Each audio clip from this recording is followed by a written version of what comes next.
The letter has been delivered and the Brexit process has begun. So how long is it all going to take and what difference will it make to you?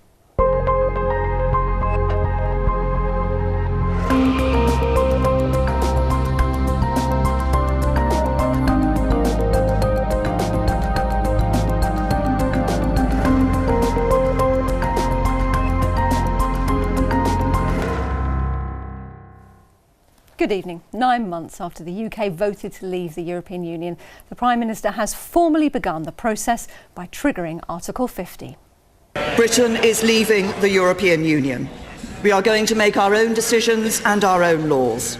We are going to take control of the things that matter most to us. And we are going to take this opportunity to build a stronger, fairer Britain, a country that our children and grandchildren are proud to call home. That is our ambition and our opportunity, and that is what this government is determined to do. So now it's really happening. What can we expect over the next few years? And what will a post-Brexit Britain look like? Here to talk about this is Professor Alan Finlayson from the Politics Department at the University of East Anglia and Joe Russ from the Labour Party. Also with us this evening, David Campbell Bannerman, who's a Conservative MEP, and Olaya de la Iglesia from the group Norwich Cares for EU, which is supporting EU nationals who are already working or studying here. Let's start with you, Olaya. How are you feeling today? I suppose disbelief would be the biggest word. I can't believe they're going through with this despite the knowledge that whatever the UK does, at least in the short term, is going to end up worse off. David, how are you feeling today? Well, I'm relieved and grateful to the British people for the courage they've shown in endorsing this, and that's how I feel. I'm not partying today, but it's the beginning of a process, of course, but I'm just really enormously relieved. Joe Russ, what are your feelings this afternoon? Concern. It's always been concern about workers' rights. We heard Theresa May talk about a stronger, fairer Britain, but unfortunately what we've learned about the Conservative Party is that they wrap everything up in flowery rhetoric. So until I see workers' rights secured, I will remain unconvinced by this move. And hugely significant. We can't overstate that, can we, Alan Finlayson? You absolutely can't overstate it, no. It's quite an extraordinary thing to occur. It doesn't really feel like it because it's just someone sending a letter, but really the country is embarking on a profound, total change in the way it's thought about economic policy, foreign policy and its position in the world. It's an extraordinarily huge event. OK, well, in Norfolk, the voting pattern was mixed, with 56% of people in Norwich voting to remain. But in the rest of the county, the majority voted to leave the EU. So how are people feeling now, 9 months on? I think we'll do really well. I think we're a very strong country. We have got so many resources that we've handed over that we don't use. I think we should take them back. I've got concerns that it was a misinformed campaign, so people voted to leave that probably wouldn't have because they were told lies. I voted Brexit last time and I think it's a very good idea. I haven't changed my mind. I'm European. I believe in I'm not really a nationalistic person. I believe in open life and open government. I run a business, and my business has been deeply, badly affected by Brexit. I generally have worries about the direction this country is taking anyway, to be fair. And I don't think we're going to be much better off without Brexit, because we have all their humanitarian laws at the moment. So what difference will Brexit make to the UK? Let's start with you, David Campbell Bannerman. What key differences do you think we're going to notice in the years ahead? Well, in my view, it's about democracy. I'm in the European Parliament, and I don't believe it is democratic the way it works. The real power is with the Commission, who are not elected, they're unaccountable, they're very distant. And we will get the power back to do our own things, to Westminster particularly, but also to the devolved bodies as well. Does that reassure you at all, Joe? No, not at all, and I'm confused as to why you're even a member of the European Parliament if you believe that. We vote I was for elected our on that basis. But we vote for our members of the European Parliament. So are you saying that you're not democratic? I'm saying that the system is not democratic. Your MEPs are the only democratic part of it, really. The real power lies with the Commission. There's a real problem with the architecture of the EU, which is why, quite sensibly, we voted to leave. I think the choice was superstate or sovereignty, and we've chosen sovereignty. Let's run our own government. As if we're not running our own government. We're not. Absolutely we are. 65% of our laws come from the EU, 65%. But actually, if you look at those, they have strengthened our workforce. They have strengthened our equality.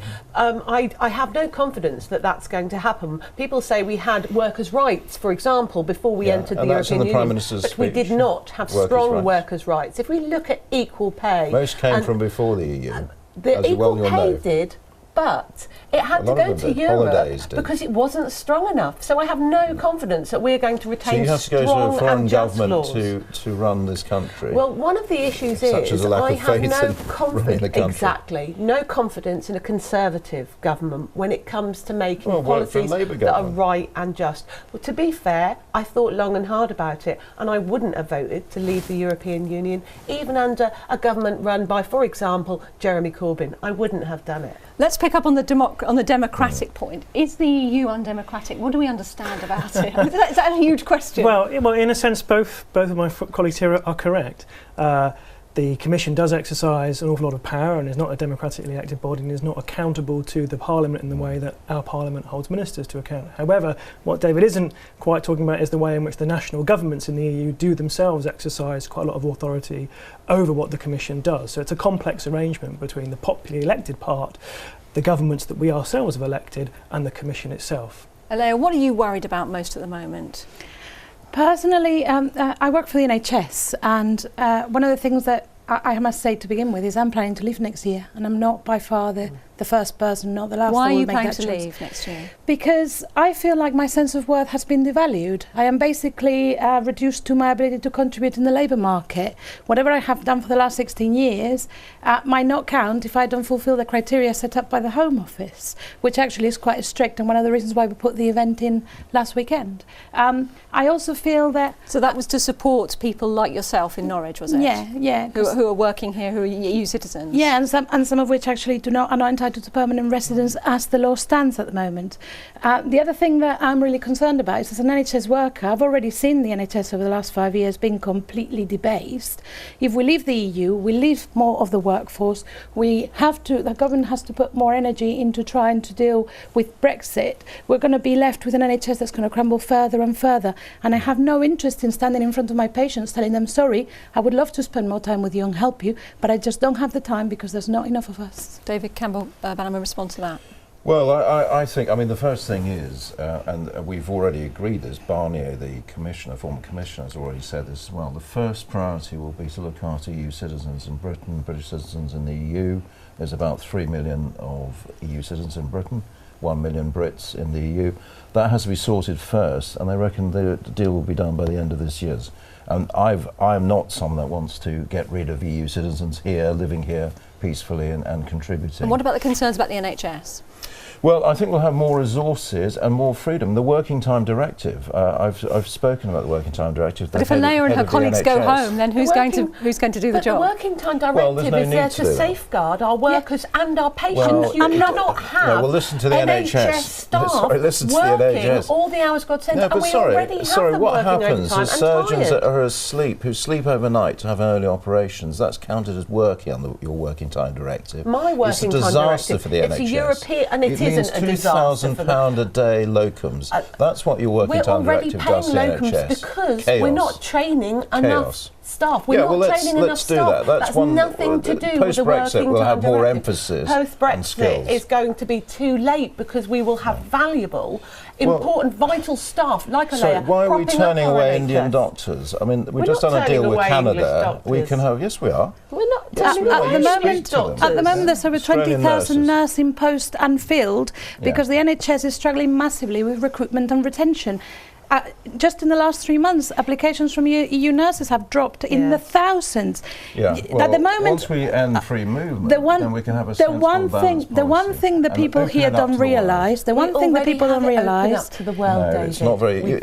people think Filipino nurses are getting sent home. They're not Under this policy because it's so unbalanced. Find the evidence for that because I work in hospital trusts and they are still actively my mother was looked recruiting after abroad. in the east of England, and her Filipino nurses were sent home because of numbers, because of free movement, out of control. That's hold on. incorrect, David. But and I need that's the a evidence to show it. It isn't. That This is going to be a very difficult problem, isn't it, for the government to deal with? How are they going to deal with this NHS difficulty with the number of EU workers that they've got at the moment? Oh, it's going to be a profound problem, not only in the health service but also in agriculture and light industry. There's going to be all sorts of issues around the movement of people who would take up jobs, sometimes temporary jobs, who perhaps are going to be delayed or not able to come into the country at all. I think it's going to be one of a number of areas in which the problems of Brexit, or the question we have to answer as a result of Brexit, are domestic. This is a domestic policy concern, not quite something to do with the negotiations. In 1947 we had the agricultural workers scheme introduced. We should go back to that. People come to work on our farms, which we do need. And let's have some sensible policies like that post-Brexit. Well, there might be in solutions like that proposed, but these are all going to bring other kinds of issues in terms of what sorts of rights and protections those people have. We don't want to have sort of indentured labour in kind of camps near the cabbage fields. Right? Well, we want to think very hard about how to play that. We know there's an awful lot of uncertainty, as we've been discussing, over the next few years while the Brexit negotiations are ongoing. So we wondered what questions you wanted answered right now. How long do you seriously think it's going to be before Brexit actually happens? How much money is it going to cost to leave the European Union? Simple as that. So 2 questions there. How long is it going to take, and how much is it going to cost? I'll start with you, Alan. Well, in a sense, we know the answer to the first question. The period that has been this triggering of Brexit today leads to a maximum 2-year period during which the country will negotiate the terms of its withdrawal from the European Union. Now, it could perhaps take a little bit earlier. It's possible for the EU to decide that it will extend that time period, but I think that agreement's going to be reached within maybe 18 months to 2 years. The more tricky bit is when we begin negotiating for some kind of changed arrangement for a new kind of trade agreement, and that might begin in a year or so at some point during that negotiation period, or it might not.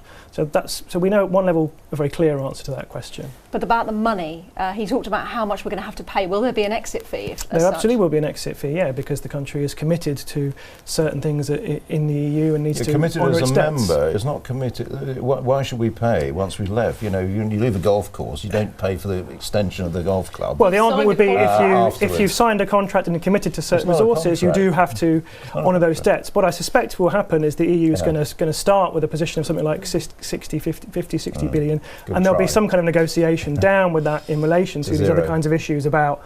I don't think it will be zero, but I can see why you might want to start with that position. The largest market in the world is Britain. We're the largest customer. No one talks about what they need from us. They want access to the City of London still, So let's actually start being positive, not talk ourselves down. I'm not trying to take a position on it, but I think we have to be realistic about what we do have by way of cards in our hand. I wasn't blaming you, I was just saying in general. Thank you all very much. Do stay with us after the break. We'll be talking more about Brexit and what difference it might make to you.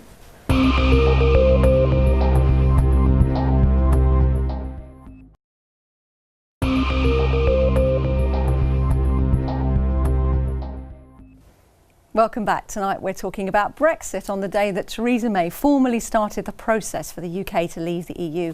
On the panel this evening, Professor Alan Finlayson from the UEA and Joe Russ from Labour. Also here, Conservative MEP David Campbell Bannerman and Olaya de Iglesia from the group Norwich Cares for You. We'll hear more from my guests in a moment, but first, what are people most concerned about as part of this Brexit process? We asked some shoppers on the streets of Norwich. I work in the performing arts industry, and I believe that withdrawing from the European Union will endanger my ability to travel freely throughout Europe and ply my trade. So once we get the vote back, I don't mind if we have a trade agreement or not a trade agreement. I don't mind if we control immigration or not, as long as the decision is taken within the UK. Since I'm a foreign student, I'm concerned about how that's going to affect me, because right now it's really uncertain in my future as a student here, because I don't know if I'll be able to continue studying here. So a number of people there worried about freedom of movement around Europe, and is that what you're hearing from people in your group? Well, it's at the moment, I think a lot of the British public don't realise that we're having conversations behind closed doors. We spent a long time saying we're worried. We were told you're worrying about nothing. just stop dramatising, so we stop talking. So we're talking to each other. And basically anybody with options, a future, a career, is choosing to go somewhere else. One of the things that attracted us to Britain was it was a really open, progressive, inclusive nation. And when you remove that with the rhetoric that's been allowed to grow over the last 2 years, there's actually very little left to keep us here. We can build a future in Germany, in Spain, in Italy, in many other European countries. So in their majority, the ones that have an option are actually deciding to pack up and leave. Does that worry you, David Bannerman? We talked earlier about, you know, the importance of the European workforce here. If they all decide to go. I don't think, you know, I mean, obviously there's uncertainty at the moment, which is why I think the priority has to be to reassure EU citizens you're very welcome to stay. And I'm fully behind that, you know. But she talked about the rhetoric as well, that kind of negative feeling. The Conservative government has had time to actually nip that in the bud, and it hasn't. Well, you say rhetoric. I mean, we've had a democratic vote. It's the largest ever vote we've ever had in Britain. I'm afraid what's driven this is the lack of control over immigration. We want people to come to Britain, but we want them to come through a control regime, which other nations in the world have. The problem is you think you're going to be able to control the flow, but you're going to turn the tap on and nothing's going to come out, because we have options to go to other places. Well, that's not true. I mean, the Canada deal we just signed for the EU, you know, mutual recognition of professionals, including midwives, nurses. You know, we've turned our back on all the other nations of the world because of free movement, where people can move in. I'm not saying it yourself. I mean, you know, a lot of professionals have been welcomed. But non-EU immigration is higher than EU immigration. 60% of people from the EU coming to Britain, as Cameron said, do not have a job. I think that is wrong. Every other country in the world, you have to have a job to come to, and that is a better system. I don't know, perhaps immigration was one of those key reasons why we saw this vote, do you think? Was it one of those key things? Certainly in northwest Norfolk, Kings Lynn, where I come from, immigration was a hot topic, but we had David Davis saying relatively recently that we might see an increase in immigration, and we have to be it's about managing it, controlling it. If we want access to the free trade market, then we have freedom of movement as well. You cannot have one without the other. Oh, Canada just signed a deal. I met Trudeau just a few weeks ago. No freedom of movement. It's got 99% access to the EU single market with no freedom of movement. This is Canada, and no fees paid. So this is complete nonsense. There's only 4 countries in the world that have freedom of movement as part of a trade deal. That's all EFTA. The worry is about the uncertainty at the moment, and I think for all our hard-working EU citizens, that uncertainty is going to cause them to go, and then we will be in crisis before we've reached any kind of deal. Okay, well, one of the fundamentals, as we've been saying, is that free movement of workers across all 28 member countries, and the right of EU citizens to work here is something that will be a key part of those negotiations. We've been speaking to Caroline Williams from the Norwich Chamber of Commerce, and she says whatever is decided, it could have a big impact here. Well, I think there's 2 points as far as labour. It's actually EU nationals that are here on a full-time basis, which are employed throughout our businesses, giving the skills that maybe we don't have. The second one is the seasonal workers, both from agricultural, from the factory, and for tourism. This part of the world needs those extra staff to come in because there aren't enough people there, and in fact the businesses will not be able to survive unless they actually bring them in. But some of the systems they're talking about are very, very bureaucratic, that actually as a small business it's going to be really difficult to achieve. So we talked a bit about the NHS, but she's also worried about seasonal workers, David. Yes, I mean, well, you need a visa scheme which every other country in the world seems to manage, so I think we can manage it. I mean, like the Australians do. Add a lot of paperwork, surely, to businesses. Not a lot of paperwork. I mean, I'm not in favour of bureaucracy in general, but a bit of paperwork, yes. But people want control. It's a lack of control over numbers. You know, you cannot go on having 650,000 people gross coming into Britain. We don't have enough houses.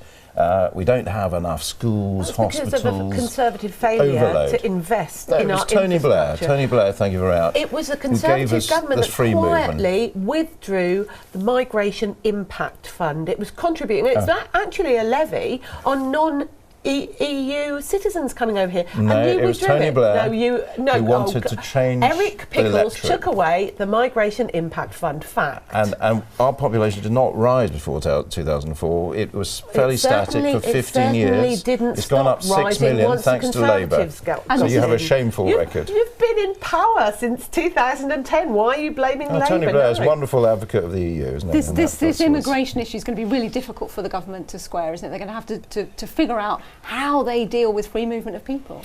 Absolutely, it's going to be a very tough point in negotiations. Well, David takes Canada as an example. Canada's relationship isn't quite the same as the UK's, and the EU negotiators are not going to want to allow the UK to have full access to the single market without freedom of movement.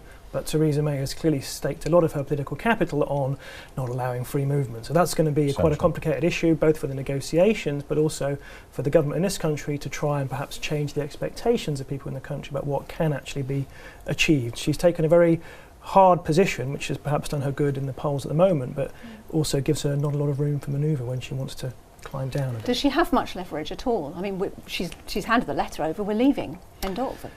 Well, that's a good question. There is leverage because the UK has been an important member of the EU, is a large partner when it comes to trade and arrangements in relation to crime and security and so forth. So there are things that the EU would want from us, but at the same time, I think perhaps there may be an overestimation on the part of the government as to how determined the EU member states are going to be to maintain absolute unity and not give way on any of the 4 freedoms, including the freedom of movement. So it's going to be an intense kind of period of negotiations. We've just been looking at the freedom of EU citizens to come to the UK, but what about the freedom that our young people have enjoyed so much and have benefited so much to be able to travel in Europe freely? Now that's going to be taken away from them. That's going to place on them far greater difficulties. They're engaged in this. I mean, Erasmus, I believe we can keep Erasmus is being quoted time and time again. You believe this is students travelling within Europe? Yes. Yeah. And you believe we can keep it? Yes, we can, because other non-EU countries are in Erasmus. It's widened. A lot of these things are billed as the EU, but it's not. It's actually much wider than the EU, including aviation, for example. It's much wider than the EU. But and we can keep it. For that, you need to keep all the funding for scientific research in the UK as well, which we're going to lose by droves in Europe. Norway is a member of Horizon, so is Israel, so is Canada. The thing is, these David, are not just EU countries. These are deals that we have yet to agree. So I hear you, and I want to be sitting here 2 years' time saying, David, you were absolutely right. I have no desire to see a crushing defeat and the impact that it's going to have, I believe that it might have on the UK. But these are deals that have yet to be brokered. Well, they have we've only yet just to be started negotiated. today. And we're going to be in a weaker position. Today we've started we negotiating. haven't even talked about Scotland and a weaker Ireland. position. I mean, our universities are some of the finest in Europe. They want our talent. I mean, again, this is so negative. Let's think of what we can offer Europe. Okay, well, as always, you've been getting in touch and sharing your thoughts on social media. On Twitter, Robin Muirhead said, it should be like the guillotine, quick and painless. And on Facebook, Maria Marshall says it's ludicrous because nearly everyone who could vote couldn't make an informed decision because no one, even the politicians, knew the implications for voting in or out. We're almost out of time, but I do want to get a sense from all of you about where you think we'll be in 10 years from now. Let's start with you, Olaya. I think Britain is losing its standing in the world as a nation that people aspire to live in, and that's going to be felt throughout every aspect of life here. Where will we be in 10 years, David? I think we'll be a freer, more independent, more successful, wealthier, happier country. Joe, where do you think we'll be in 10 years?